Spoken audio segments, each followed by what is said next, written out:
We're now going to look at a tool that isn't used that often, which is an ellipse. So if you have parts that relate to an ellipse measurement, you could use these tools. We're going to run through those briefly. Again, the ellipse tools are here, and they work the same way as the circle or line tool. So the first point is the single point ellipse tool. So I can click anywhere within the ellipse and it will automatically calculate the best fit ellipse based on where it sees the edge.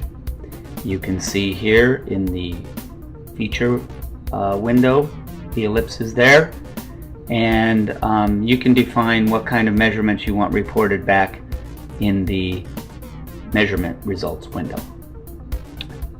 We will delete that again using delete all by right clicking on the feature. Delete all. Do we want to save the file? We say no. And just go right down the line to the rubber band or rectangular tool.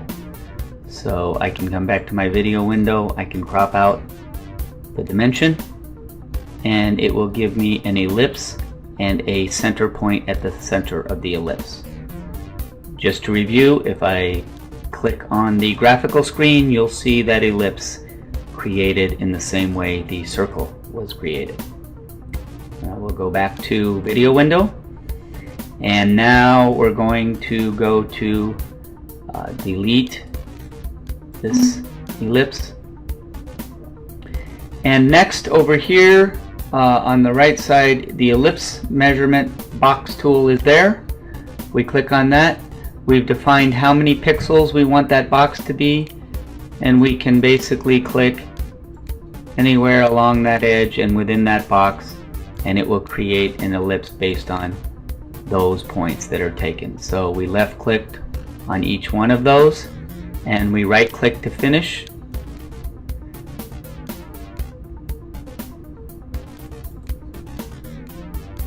And it will create an ellipse there. And there's our ellipse based on those points. And last but not least is the range tool, where we can define a range. So in that case, we click these points, click to finish, and then we can specify where we want the range of those to be by selecting the arrow to fire inward, or change this range to be within there. So the tools are going to fire in this direction based on that arrow outwards to create that ellipse. So when I right click, it will fire within that range and create a best fit ellipse out of those tools. So that gives you a feel for how the ellipse tools work.